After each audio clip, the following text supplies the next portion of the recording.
Good morning. This is 8th class subject social science. आपका geography unit का chapter number 1 चल रहा है, अवर रिसोर्सेज। इसमें हमारे कई सारे टॉपिक्स हो चुके हैं और आज आपका लास्ट टॉपिक है इस चैप्टर का, human resources.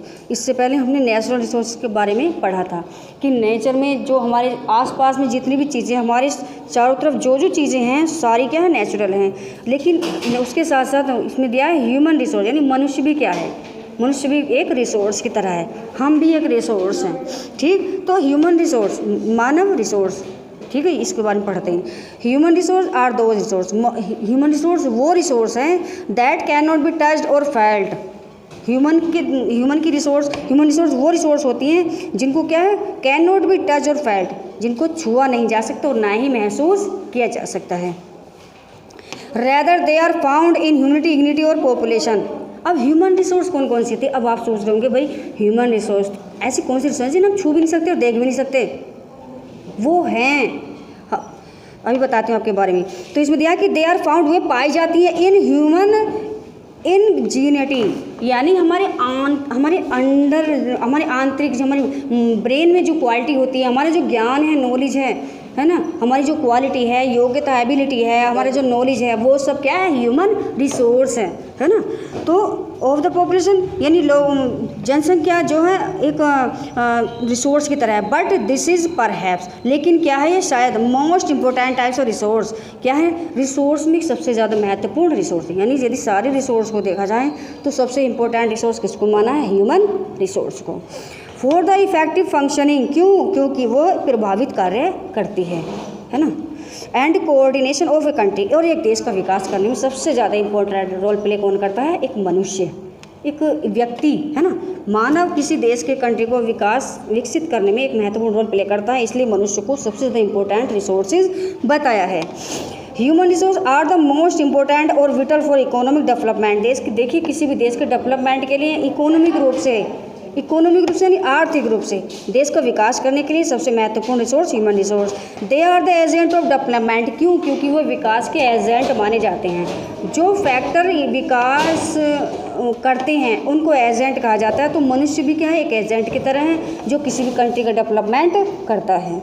They act as an asset for coordinating other resource due to the wide knowledge, क्यों, क्योंकि उसके अंदर एक क्या रिसोर्स होती है, नॉलेज होती है, ज्ञान होता है, दिमाग होता है मनुष्य के पास, और उसी से क्या है, वो कंट्री का डेवलपमेंट करता है, ये चीज़ है। ठीक है, इसलिए ह्यूमन को इम्पोर्टेंट रिसोर्स बताया है। तो बात चली हमारी ह्यूमन रिसोर्स की। तो अब क्या है, कंजर्वेशन ऑफ रिसोर्स, यानी रिसोर्स का कंजर्व करना, एंड सस्टेनेबल डेवलपमेंट, और उसके विकास को बनाए रखना। अब रिसोर्स को कंजर्व करना, कंजर्व का मतलब सुरक्षित करना।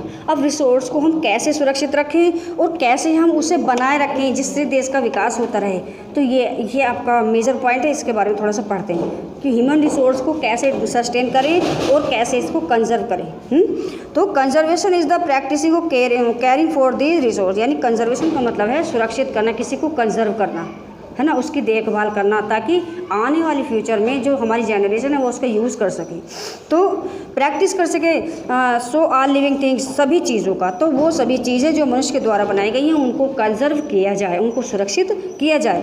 कैन बेनिफिट, किसके लिए, बेनिफिट के लिए, लाभ के लिए, है ना, from the now and in the future, यानी आज के लिए भी और आने वाले फ्यूचर के लिए भी हम उन रिसोर्स को कंजर्व करने की ज़रूरत है जो हमारे आने वाले टाइम में क्या है, बहुत बड़ा मेजर रोल प्ले करने वाली है और क्या कंट्रीब्यूशन देने वाली है देश में। ठीक है, ये चीज़।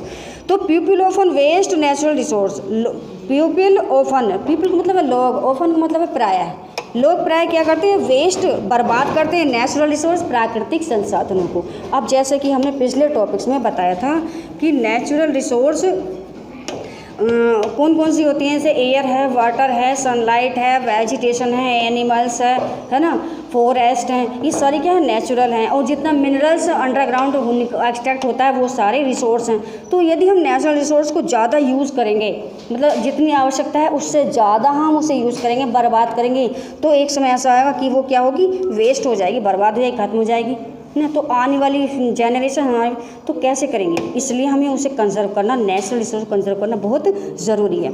Animals are over hunted. Animals क्या होते हैं, ओवर हंटेड किए जाते हैं, मतलब शिकार करने की आवश्यकता तो है 4 की, लेकिन 15-20 का शिकार हो रहा है, हंटेड किया जा रहा है उनको। देखिए अभी एनिमल्स के ओवर हंटेड के बारे में तुम्हें डिटेल से बताऊँगी। तो क्या है, एनिमल्स आर, पशु होते हैं ओवर हंटेड, बहुत ज़्यादा शिकार किया जाता है पशुओं का। क्यों, एनिमल्स क्या है, नेचुरल रिसोर्स है ना। आइए, तो नेचुरल रिसोर्स यानी एनिमल्स को हम किस किस रूप में यूज़ करते हैं। देखिए एनिमल से हमें क्या है, मीट मिलता है, मिल्क मिलता है, और उस मिल्क से क्या है, प्रोडक्ट बनते हैं, चीज़ें बनती हैं खाने पीने की। लेकिन और भी कुछ होता है एनिमल्स के साथ। एनिमल्स के लिए हम किस चीज़ में यूज़ करते हैं, अपनी गाड़ियों में, बैलगाड़ी में यूज़ करते हैं ना, कम्युनिकेशन के तौर पे यूज़ करते हैं हम, है ना। तो एनिमल्स इसलिए एक रिसोर्स मानेंगे एनिमल्स को भी। फॉरेस्ट आर क्लियर्ड, जंगल काटे जा रहे हैं, ये भी नेचुरल रिसोर्स है फॉरेस्ट। तो जंगल काटे जा रहे हैं। एक्सपोजिंग लैंड, और लैंड क्या है, लैंड को एक्सपोज किया जा रहा है। To wind and water damage, यानी लैंड को एक्सपोज कौन कर रहा है, नुकसान कौन पहुंचा रहा है, नेचुरल रिसोर्स जो विंड और वाटर हैं, ये भी कहीं ना कहीं लैंड को डिग्रेड कर रही हैं, वो ज़मीन को डिग्रेड कर रही है। क्यों, लैंड डिग्रेड कैसे होती है, क्योंकि लैंड की जो ऊपर वाली सॉइल होती है, आउटर मोस्ट जो सॉइल होती है, ये क्या है, वाटर अपने साथ बहा के ले जाता है, एयर अपने साथ उड़ा के ले जाती है। तेज़ हवाएं में क्या होता है, हम धूल मिट्टी कण उड़ते नहीं उड़ते, तो उससे क्या है, जो लैंड है वो एक्सपोजिंग होती है ना। तो नेचुरल रिसोर्स कितनी डैमेज हो रही है, कितनी उसे कंजर्व करना कितना ज़रूरी है। Fertile soil is exhausted, fertile का मतलब उपजाऊ, सोइल का मतलब है मिट्टी, उपजाऊ मिट्टी इज एक्सहॉस्टेड, समाप्त हो रही है।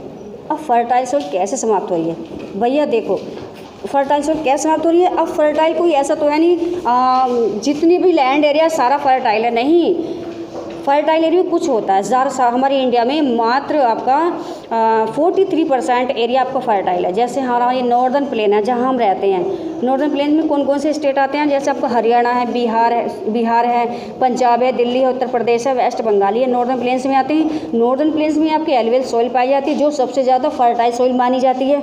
अब यदि एलुवियल सॉइल, यदि इस एरिया में तेज़ हवाएँ चलेंगी या बहुत ज़्यादा बारिश होगी, तो इससे क्या होगा, जो ऊपर वाली सॉइल होती है, जो ऊपर वाला पार्ट बहुत थिन लेयर में होती है फर्टाइल, वो उड़ जाती है, बह जाती है रनिंग के थ्रू, वाटर के, है ना। तो उससे क्या होता है, इन रिसोर्स को एक्सहॉस्टेड तो हो रही है, लेकिन इनको क्या इरोजन होता है, इनका कटान होता है, कटती है मिट्टी, कटती है, कैसे कटती है, पानी से भी और हवा से भी। ओके, बिकॉज क्योंकि ऑफ पुअर फार्मिंग प्रैक्टिस, क्योंकि जो ऐसे क्षेत्र हैं जहाँ पर पुअर फार्मिंग होती है, पुअर फार्मिंग का मतलब ऐसा नहीं कि गरीबी खेती वो होती है, ऐसे क्षेत्र जहाँ पर खेती बहुत कम होती है, उन एरियाज़ को पुअर फार्मिंग कहा जाता है। तो सबसे ज़्यादा इरोजन कहाँ होता है, पुअर फार्मिंग एरियाज़ में। अब पुअर फार्मिंग एरियाज़ तो बहुत सारे हमारे देश में, जैसे आपका हिमालयन रेंज है, इधर पुअर खेती बहुत कम होती है, हिमालयन रेंज में, पहाड़ी क्षेत्रों में खेती कम होती है। और यदि हम इधर साउथ की तरफ जाएं, साउथ इंडिया की तरफ, तो इधर भी कहीं येलो सॉइल है, कहीं रेड सॉइल है और कहीं लैटराइट है, तो इसलिए वहाँ भी फर्टाइल सॉइल नहीं है, इसलिए पुअर फार्मिंग होती है, वहाँ पे कम खेती होती है। ठीक है। फ्यूल सप्लाई, फ्यूल का मतलब ईंधन, ईंधन को सप्लाई किया जाता है कहाँ, आर डिप्लीटेड, यानी फ्यूल को बहुत ज़्यादा सप्लाई किया जा रहा है। कैसे, अब कोयला है आपका फ्यूल है, ज़मीन से निकाला जाता है, अब इसको ज़्यादा से ज़्यादा गवर्नमेंट क्या कर रही है, बहुत ज़्यादा एक्सट्रैक्ट कर रही है, निकाल रही ज़मीन से बहुत ज़्यादा। क्यों, कोयले का इंडस्ट्री में बहुत ज़्यादा यूज़ हो रहा है ना। जैसे रेलवे के कोच बनते हैं ना, ये डब्बे बनते हैं, रेल का डब्बा जो होता है कोच बोलते हैं इसको, ये रेल के कोच, भाई लोहे से यदि कोई चीज़ बनेगी तो उसे फ्यूल चाहिए ना, तो फ्यूल क्या, कोयले का यूज़ होता है इंडस्ट्रियों में, फैक्ट्रियों में, है ना। तो इन सब में वाटर और एयर आर पॉल्यूटेड, इससे क्या हो रहा है, फ्यूल से क्या हो रहा है, धुआं निकलता है, कोयले से बहुत ज़्यादा धुआं निकलता है, क्योंकि कोयले में नमी पाई जाती है, पानी की मात्रा पाई जाती है, मॉइस्चराइजिंग होती है। जब ज़मीन से वो निकलता है तो उसमें गीलापन होता है, और जब गीलापन होता है, जब उसे आप फ्यूल के रूप में यूज़ करेंगे, उससे धुआं निकलेगा, और जब धुआं निकलेगा तो इससे क्या होगा, हमारा एयर जो है पॉल्यूटेड होगा, हमारा एनवायरनमेंट में पॉल्यूशन होगा, प्रदूषण होगा। और जो पॉल्यूटेड जो केमिकल्स वाला जो वाटर निकलता है इंडस्ट्री से, वो कहीं ना कहीं रिवर में जाके मिलेगा, इससे कि वाटर भी क्या होगा, पॉल्यूटेड होगा। तो इसलिए इसमें ये बताया जाता है कि फ्यूल को भी उतना ही यूज़ करें हम इंडस्ट्री में जितना ज़रूरी है। यदि हम फ्यूल को ज़्यादा यूज़ करेंगे तो उससे पॉल्यूशन बढ़ेगा, एयर भी और वाटर भी। ये तो था आज का हमारा छोटा सा टॉपिक। अभी हमारा चल रहा है इसलिए अभी फ़िलहाल में इतना ही, दूसरी वीडियो में हम इसके बाद में पढ़ेंगे। ठीक, तो बात चल रही थी हमारे रिसोर्सेज को कंजर्व करने की और इनको सस्टेन बनाए रखने की। रिसोर्स को कैसे सुरक्षित किया जाए और कैसे इसको निरंतर बनाए रखा जाए आने वाले फ्यूचर के लिए भी। ठीक है, चलिए ठीक। तो वी आगे क्या है कि वी मस्ट कंज्यूम, हमें कंज्यूम करना चाहिए आवर नेचुरल रिसोर्स, अपनी प्राकृतिक संसाधनों को ज्यूडियसली, न्यायपूर्वक, यानी हमें जितनी ज़रूरत है हमें उतनी ही रिसोर्स का यूज़ करें, ज़्यादा करें। वी शुड सेव, हमें उनको बचाना चाहिए। फ्रॉम द वेस्टेज, यानी बर्बाद होने से बचाना चाहिए। एंड प्रोटेक्ट, और उसकी सुरक्षा करनी चाहिए। दैम फॉर फ्यूचर जनरेशन, आने वाली पीढ़ियों के लिए हमें इन रिसोर्सेज को प्रोटेक्ट करना चाहिए। ओके, इफ़ रिसोर्सेज, यदि ये रिसोर्स आर केयरलेसली मैनेज, यदि लापरवाही से प्रबंध किया जाएगा, इनके साथ लापरवाही बढ़ती जाएगी तो क्या होगा, many will be used up, अभी क्या होगा, बर्बाद, वेस्ट ही होगा, बर्बाद होगा, एक दिन क्या होगा, खत्म हो जाएंगी। इफ़ यूज्ड वाइजली, यदि हम इसका बुद्धिमत्ता से प्रयोग करें इन रिसोर्स का, सारी जितनी भी नेचुरल रिसोर्स हैं, तो क्या है, and efficiently, however renewable resource will last much longer, तो जितनी भी रिन्यूएबल रिसोर्स है, रिन्यूएबल मैंने आपको बताया था, सनलाइट है, सोइल है, वेजिटेशन है, एनिमल्स है, आपका विंड है, वाटर है, ये सारी क्या रिन्यूएबल हैं। तो ये रिसोर्स क्या होंगी, लास्ट मच लॉन्गर, बहुत मतलब बहुत लंबे समय तक, बहुत मुद्दा तक हम इसका यूज़ कर सकते हैं इन नेचुरल रिसोर्स का, यदि हम अभी से ही ज्यूडियसली यूज़ करेंगे, बिल्कुल न्याय के साथ प्रयोग करेंगे, कम मात्रा में यूज़ करेंगे। ठीक है, ये चीज़। अब आगे आता आपका अगला टॉपिक, इसी टॉपिक में पॉइंट है आपका, समटाइम्स, कभी कभी क्या होता है कि रिसोर्सेज बिकम सो रेयर, कभी कभी रिसोर्स इतनी रेयर हो जाती हैं। रेयर का मतलब दुर्लभ का मतलब जो ढूंढने से भी ना मिले। तो रिसोर्स कब होंगी रेयर, जब उनका हम ज़्यादा यूज़ कर लेंगे और वो ख़त्म होने के कगार पे होंगी, तब वो रेयर हो जाएंगी हैं। तो समटाइम्स, कभी कभी रिसोर्स रेयर हो जाती हैं। They can no longer be used, और वो लंबे समय तक नहीं चलेंगी। फिर यदि वो रेयर हो जाएंगी तो कहाँ, एक न एक दिन ख़त्म हो जाएंगी, है ना। तो इन दिस केस, ऐसी अवस्था में सब्सटीट्यूट रिसोर्स में बी यूज्ड, हमें ठीक से यूज़ करना चाहिए। विच में make a proper quality product, और उनसे हमें क्या है, पुअर क्वालिटी प्रोडक्ट, हमें इससे कम प्रोडक्ट बनाने चाहिए उन नेचुरल रिसोर्सेज से। और one that is more expensive, जो कि बहुत ज़्यादा कॉस्टली होने चाहिए। If substitute can not be used, some product could not longer be made, यदि हम ऐसे रिसोर्स नहीं बनाएंगे तो क्या होगा, ऐसे प्रोडक्ट क्या है, लंबे समय तक हम नहीं बना सकते। जब रिसोर्स ही नहीं मिलेगी तो हम प्रोडक्ट कैसे बनाएंगे, ये चीज़। Wise use of resource, wise use का मतलब है बुद्धिमानी से प्रयोग ऑफ रिसोर्सेज, संसाधनों का। तो संसाधनों का प्रयोग हमें बुद्धिमानी से करना चाहिए। Include not throwing away product, ना कि हमें उन रिसोर्सेज को उन रिसोर्सेज जो प्रोडक्ट बने होते हैं उनको हमें थ्रोइंग नहीं करना चाहिए, फेंकना नहीं चाहिए। क्यों, यदि हम ज़्यादा मात्रा में बनाएंगे तो थ्रोइंग होगी, फीकेगी। भाई जो चीज़ अगर फालतू बनेगी तो फीकेगी ना, तो उतनी बनाए ना जितनी ज़रूरत है। दैट आर रिज्यूएबल और रिसाइकलेबल, ताकि क्या है, उनको बाद में रिसाइकलेबल किया जा सके। रिसाइकलेबल का मतलब मरम्मत किया जा सके। मरम्मत का मतलब जैसे आयरन है, आपका आयरन और है, तो आयरन से जैसे आयरन चीज़ें बनती, मेटल बनता है, मेटल से क्या, टेबल, जैसे आपकी टेबल है ये आयरन से बनी है, तो इसकी यदि दो टांगे टूट के दो रहेगी तो कम से कम इसको रिसाइकिल तो किया जा सकता है, इसको पिघला के फिर दोबारा से टेबल बनाई जा सकती है।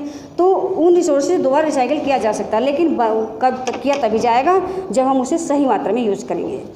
Maintains resource ability use less than landfill space और यूज इज़ लेस एनर्जी। इससे क्या होगा, यदि हम कम मात्रा में प्रोडक्ट बनाएंगे नेचुरल रिसोर्स से तो क्या होगा, फ्यूल भी कम लगेगा, है ना, और कंजम्पशन भी कम होगा और रिसोर्स भी कम यूज़ करनी पड़ेगी। तो ये सब किस चीज़ पर डिपेंड करता है, हमारे नॉलेज पर, हमारी ज्ञान पर, हमारी एबिलिटी पर, हमारी योग्यता पर निर्भर करता है। तो जितनी ज़रूरत है हम उतनी रिसोर्स का यूज़ करें, नहीं तो आने वाली जनरेशन के लिए ये रिसोर्स ख़त्म हो जाएंगी और उनके लिए अपना जीवन बचाना मुश्किल पड़ जाएगा। ठीक, तो ये था ह्यूमन रिसोर्स के बारे में आज का टॉपिक। जो इस टॉपिक से क्वेश्चन बनेंगे ना आपके, वो मैं आपको कल बताऊँगी। ठीक है, तो आज के लिए सिर्फ इतना ही, और बस जी, थैंक्स।